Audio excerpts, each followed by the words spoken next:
¿Qué tal amigos? ¿Cómo les va? Yo soy Nicolás Márquez. Antes que nada, muy feliz año para todos. Hoy es 1 de enero, pero presumo que el video va a ser publicado mañana, 2 de enero. Pero bueno, como había prometido y como fue el mes anterior, vamos a tener un año de constante producción en este canal, así que suscríbanse, si quieren háganse Patreon. Vamos a tener en estos días una reunión con todos los Patreon personalizada, donde vamos a analizar la realidad. Esto va a ser privado, una reunión privada por Zoom, en donde con todos los Patreon y con todos los que quieran hacerse Patreon van a tener acceso y derecho a la reunión. Les voy a contar un montón de cosas. Ay, se me cayó el micrófono. Les voy a contar un montón de cosas, entre ellas de qué va mi nuevo libro, que voy a encarar fuertemente durante el verano. Y la realidad es que, miren, alguien tiene que decir la verdad.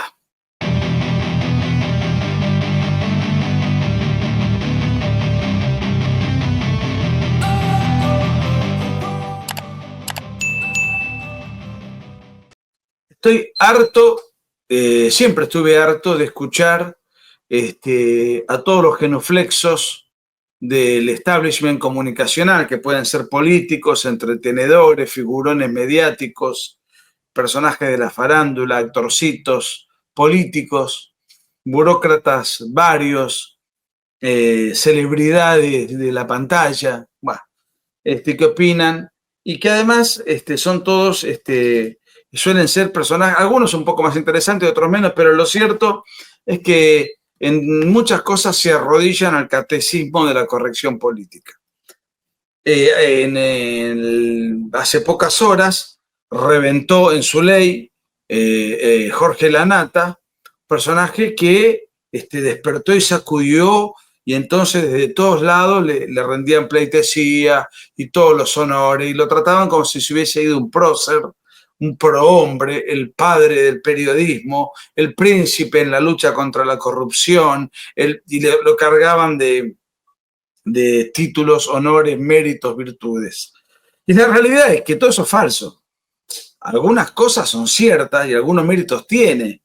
De méritos tiene un sinfín, y yo hice lo que pude desde las redes sociales. Pero la verdad que es lamentable, penoso, ominoso, cómo se le rinden tributos a mitos vivientes o a mitos históricos. Muchos de los mitos históricos me siento responsable, orgullosamente, de haber contribuido a derribarlos. Otros perviven porque no se derriban de un día para el otro. Jorge Lanata inicia estudió Derecho 3 años, no tuvo capacidad para recibirse, dejó la carrera inconclusa, pero inicia su carrera periodística, más allá de que él de muy joven ya trabajaba con tareas menores, pero tenía una evidente vocación por los medios. Pero él se presenta a lo grande fundando un diario de cuño ideológico pro-terrorista, integrado mayormente por plumíferos que habían participado de las organizaciones guerrilleras y terroristas asesinas que una década antes habían atacado al país, matando niños, ancianos, policías, uniformados, arrastrándonos a la guerra civil que afortunadamente ganaron las Fuerzas Armadas de la Nación. Él funda ese diario y él lo ha confesado y lo ha reconocido en múltiples ocasiones, por televisión, en reportajes, y sobre todo está muy detallado en la biografía sobre Jorge Lanata, escrita por Luis Majul. Él, ese diario prototerrorista lo financia, consigue el dinero, no de manera legal, no de manera moral, no de manera legítima, sino que se la da un asesino repugnante, un delincuente internacional, terrorista internacional, Gorriarán Merlo. Gorriarán Merlo fue capitalista, financista de tu... Gorriarán tenía en ese momento un movimiento político llamado MTP. Sí, el MTP. Bueno, estaba en Nicaragua. Se supone que estaba... Enrique Gorriarán Merlo, uno de los cabecillas del ERP, una organización infanticida, mataba niños, entre otras cosas, el Ejército Revolucionario del Pueblo, de cuño castro-guevarista, afortunadamente derrotado en la década del 70. Fueron derrotados varios de sus cabecillas y él, que formaba parte de la mesa chica, zafó, pero no se dedicó al pacifismo, se fue a hacer la guerrilla, primero a atentar contra el gobierno democrático de Alfonsín en una organización reciclada, el MTP, del que Página 12 fue su apologista, y después hizo la guerrilla también en Nicaragua, en el sandinismo nicaragüense, hoy capitaneado por el tirano pedófilo acusado de crímenes de lesa humanidad, Ortega, cuya mano derecha hoy es el otro asesino, colega de Gorrearán Merlo, líder de Montoneros, Mario Firmenich. Creo que la cifra que le da Gorrearán Merlo al joven Lanata, el joven emprendedor, era $1 millón y con eso le arma el diario. Yo era muy chico, leía los diarios, por supuesto, en papel, no todos porque no vengo de una familia adinerada de pequeño y había que elegir, ¿no?, los diarios. Pero, bueno, en esa época no había internet, entonces leía de vez en cuando Página 12, si mal no recuerdo, para ver qué decían estos energúmenos, ¿no?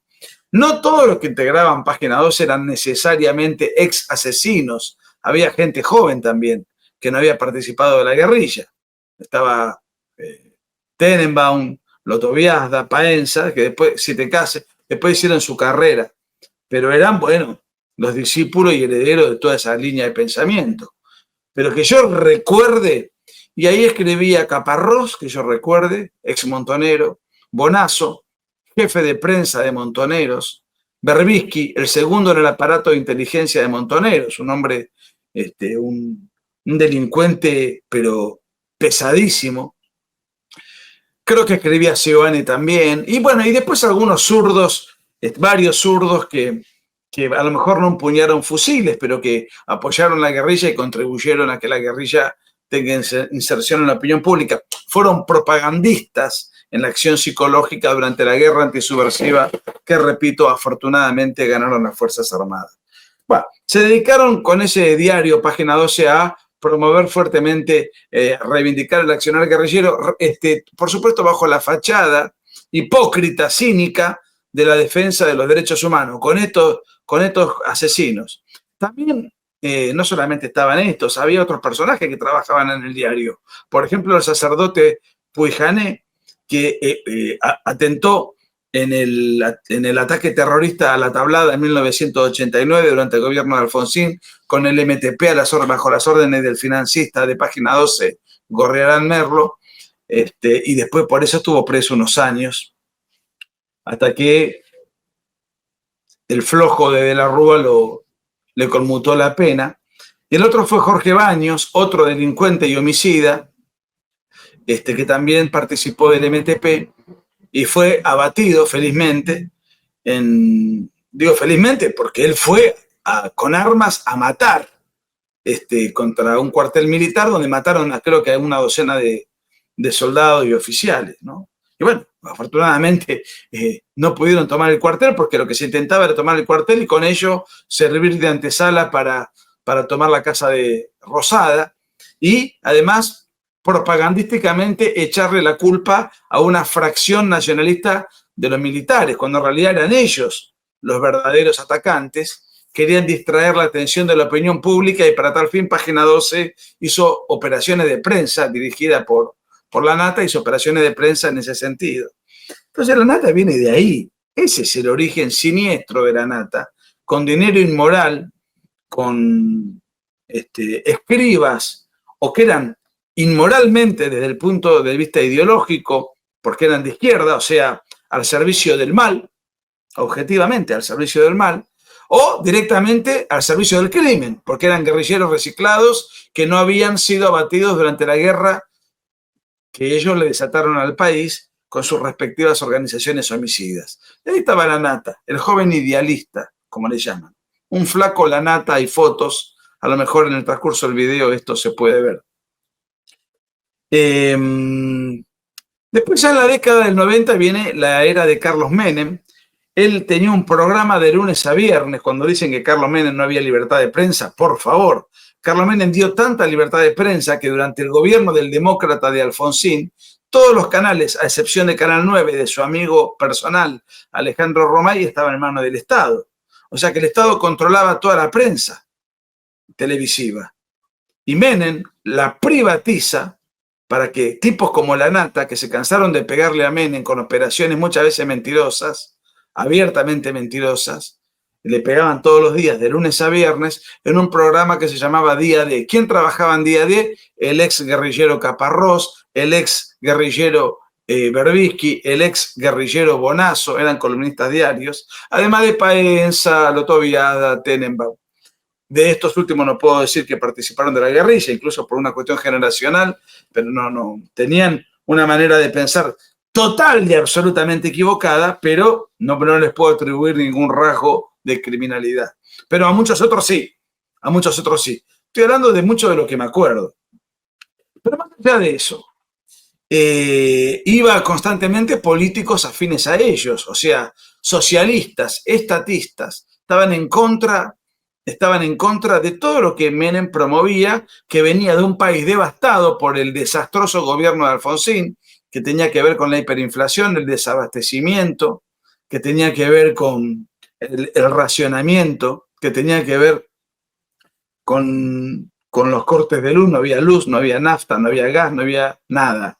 Estábamos devastados y un Estado colapsado, y Menem intenta pegar un giro copernicano que generó durante 10 años un periodo de notable esplendor y de libertad de prensa muy superior a la que hubo durante el gobierno de Alfonsín, en donde, repito, no solamente todos los canales eran del Estado, salvo Canal 9 de Romay, sino que además hubo periodistas presos, algo que jamás sucedió durante el gobierno de Menem, en donde además se derogó la ley de desacato para que todos los periodistas puedan opinar con plena libertad, entre ellos Lanata, que opinaba, muchas veces mintiendo con operaciones de prensa, muchas veces indecorosa. Me acuerdo de una particularmente repugnante, cuando Cavallo estaba negociando un empréstito con el FMI y Carrió y Lanata inventaron que Cavallo tenía una cuenta bancaria con un miembro del FMI. Esto confirmaba incompatibilidad de caracteres, etcétera, etcétera, etcétera, mientras Cavallo estaba en Washington. Cavallo no dijo nada y recién dio una conferencia de prensa demostrando que habían mentido, con todos los papeles en la mano, y quedaron como el culo, quedaron como lo que eran, una recua de mentirosos, pero hicieron toda una agitación para entorpecer todo el tiempo. Esto no quiere decir que el gobierno de Menem no haya tenido hechos de corrupción o hechos cuestionados y cuestionables. Yo mismo fui un crítico acérrimo, siendo muy joven, de la reforma del 94, con la cual no estuve de acuerdo, que habilitaba la reelección de Menem, sí, pero habilitaba leyes socializantes que había pactado con Raúl Alfonsín, y yo estuve en desacuerdo total. Yo era un joven estudiante universitario, mi voz era inexistente en términos políticos, incluso no había herramientas tecnológicas tampoco para darse a conocer, pero lo recuerdo vivamente, y cualquiera que me conozca de aquella época, o que me haya frecuentado, eso lo sabe. De hecho, voté en contra en la reforma del 94, en contra de Menem. Más allá de que le reconocía un sinfín de méritos. Ahora, desde lo ideológico, siempre Lanata tuvo un tipo, porque se lo muestra como un tipo profundo. Él nunca fue un tipo interesante intelectualmente, un tipo pobre. Bastaba leer las columnas en Clarín, pero yo me he tomado el trabajo de leer libros de Lanata. Muertos de Amor, Los Argentinos, los 2 tomos, otros libros. Pero no porque me pareciera un tipo interesante, que nunca lo fue. Era un tipo intelectualmente primitivo, precario, elemental. Escribía para iniciados, para gente sin pretensiones intelectuales elevadas. Siempre fue así. Pero su gran fuerte, más allá de que hizo periodismo radial, gráfico y libros de poca monta intelectual, su gran fuerte era la televisión. ¿Por qué? Porque era un showman. Era un tipo entretenido, un tipo divertido, era un entrevistador con rapidez mental. No sé si la rapidez se la puedo atribuir a su propio talento. Era talentoso, era emprendedor, tenía su... No llegó a ser quien fue por azar. Tuvo su notoriedad con pocos escrúpulos, y a veces con ningún escrúpulo, pero era hábil. era hábil, tenía astucia y se arriesgaba. Pero era un gran histriónico, un tipo además con una personalidad lamentablemente, por eso murió tan joven, tremendamente autodestructiva. Él mismo ha confesado, además de fumar 4, 5, 6 cigarrillos de tabaco por día, desconozco si otro tipo de cigarrillos, desconozco sus vínculos con otras, pero bueno, pesaba 60 kilos más de lo que debía pesar, no era un simple sobrepeso, era un sobrepeso que seguramente le afectaba a todos los números de su salud, todos los guarismos de su funcionamiento orgánico. Y bueno, y él ha confesado que durante muchísimos años tomaba 10 gramos de cocaína por día. Debo confesar que es un mundo que no conozco para nada, pero tengo entendido que es muchísimo, que es una barbaridad. ¿Cuándo empezaste a tomar cocaína? Ahí a los 28, 29.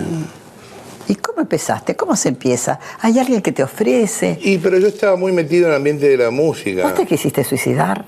Cuando era chico, sí, pero de eso no vamos a hablar. Bueno, lo dejamos, ahí está.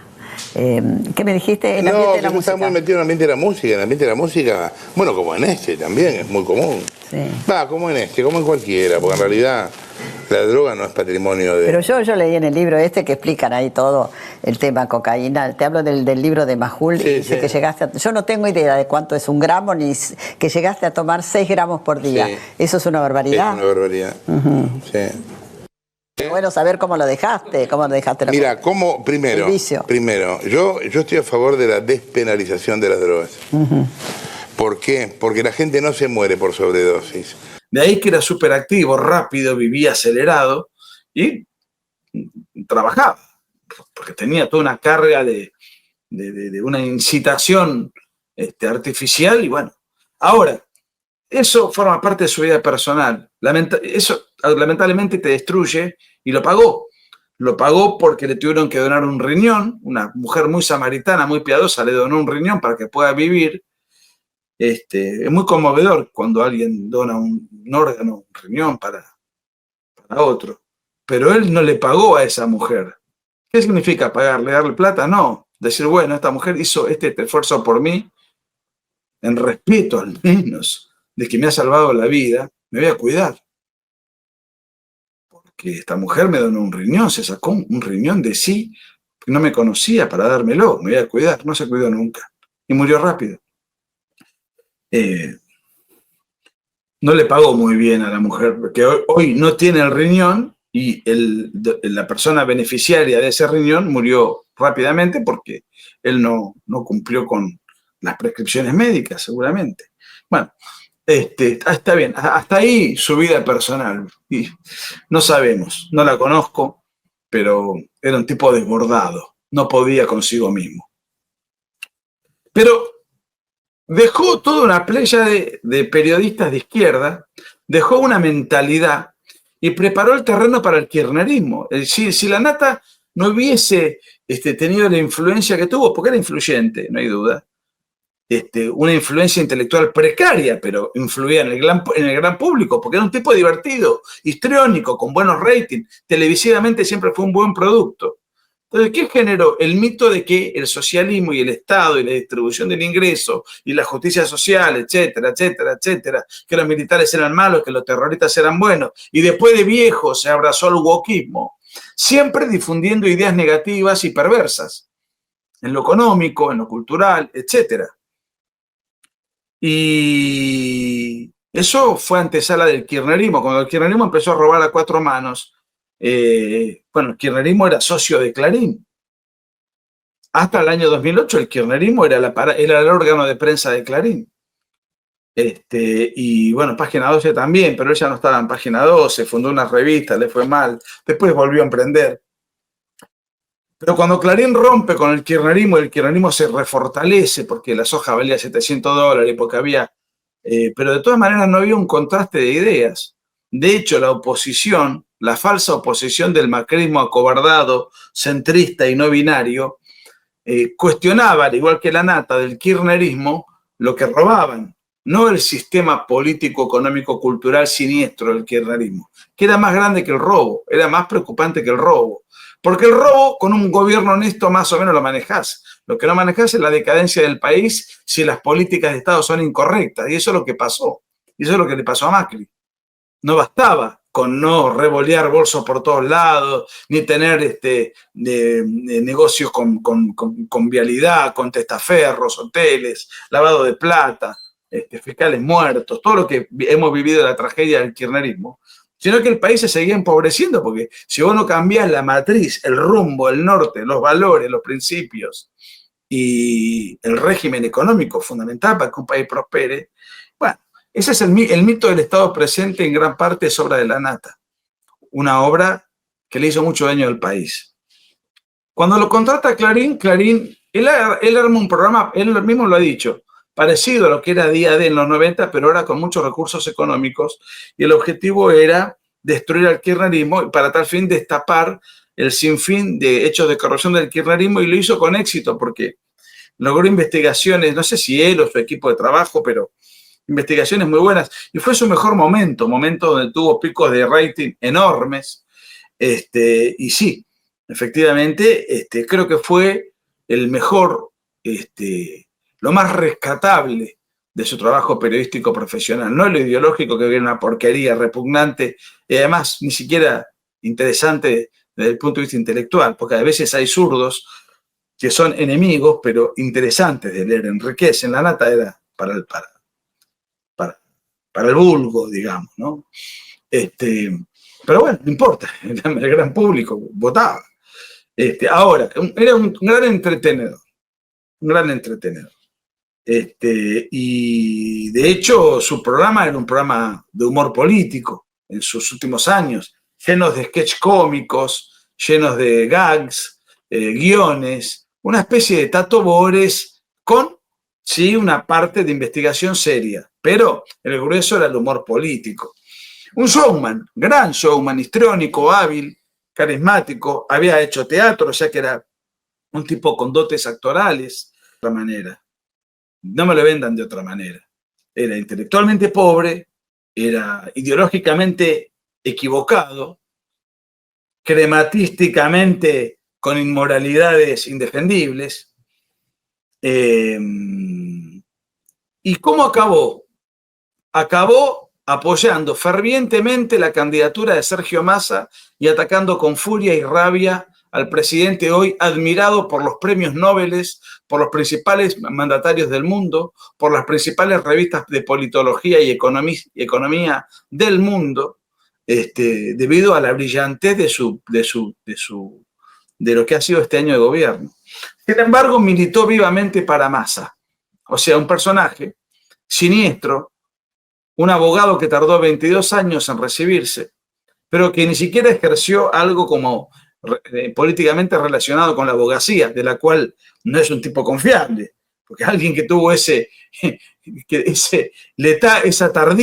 tardanza para recibirse, no es alguien que precisamente merezca confiabilidad jurídica.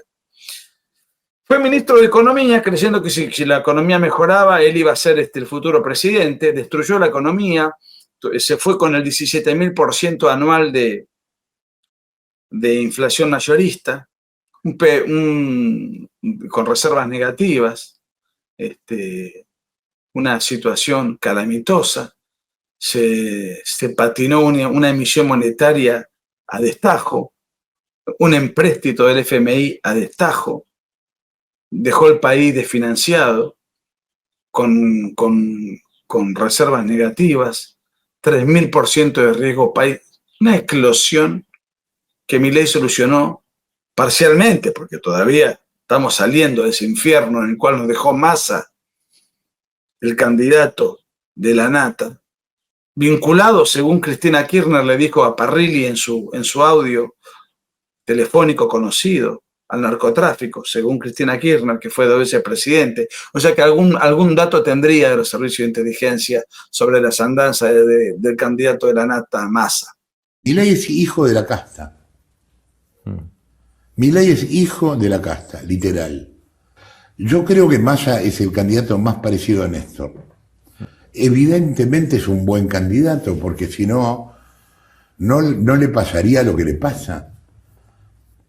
Es increíble, pero el peronismo encontró ahora un buen candidato. ¿Qué quieren que le diga? Que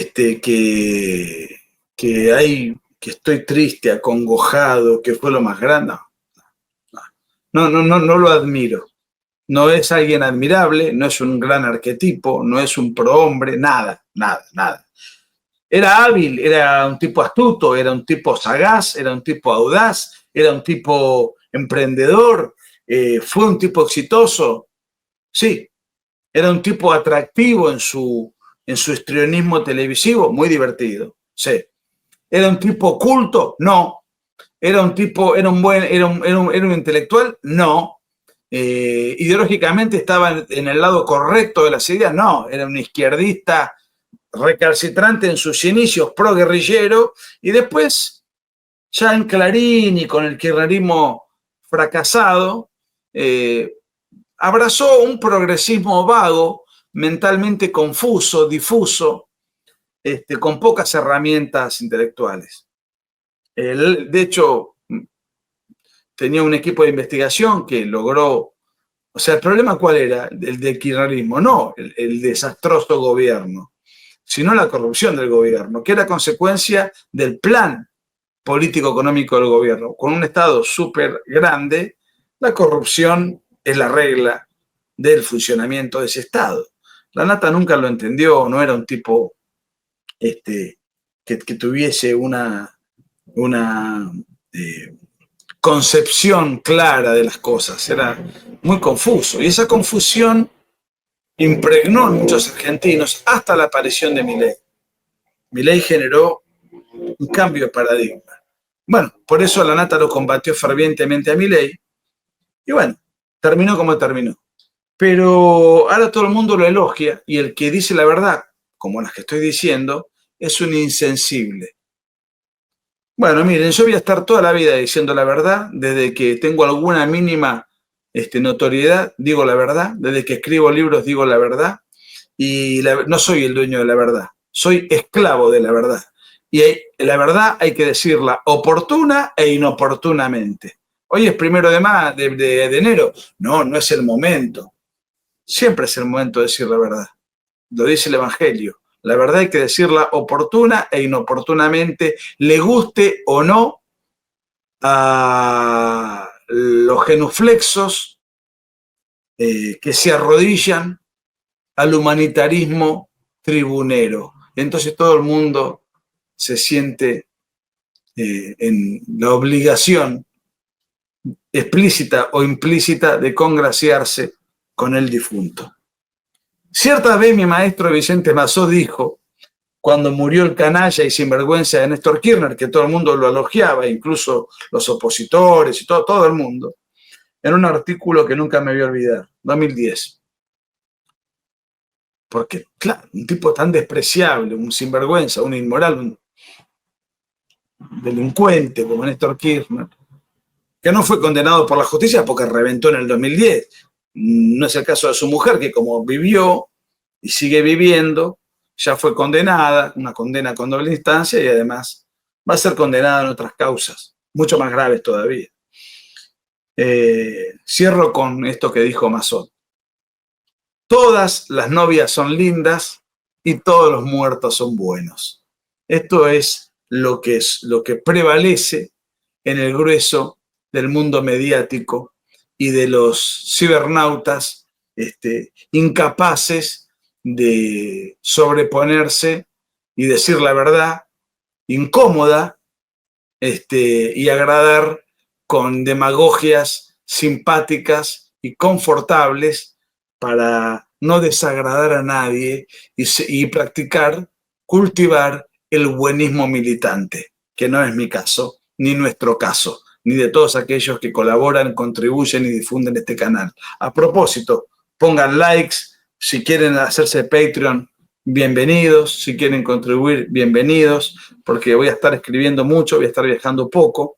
Recién en marzo, abril tengo algunos viajes, pero cortos. Mi compromiso va a ser este año sacar un libro al cual le tengo una gran confianza. Y de corazón, espero que hayan terminado muy bien el 2024 y espero que comiencen con renovadas energías en el 2025, que se cumplan sus sueños y sus proyectos. Los quiero mucho, gracias por estar del otro lado y insisto, compartan este video si les gustó. Si te gustan mis videos, si te gustan mis libros, si te gustan mis conferencias, yo ahora voy a estar abocado en este canal de YouTube a dar una serie de videos todas las semanas durante todo el tiempo. Ello requiere de tiempo, de preparación, además de todas las actividades intelectuales que uno lleva adelante. Si estás de acuerdo con lo que hago, si te sentís identificado y representado, ten en cuenta que estamos dando una batalla cultural contra toda la progresía, contra la agenda globalista. Y muy desigual. Nosotros no disponemos de fondos y ellos disponen de fondos ilimitados. Entonces te invito a que si estás de acuerdo y podés, dame una mano.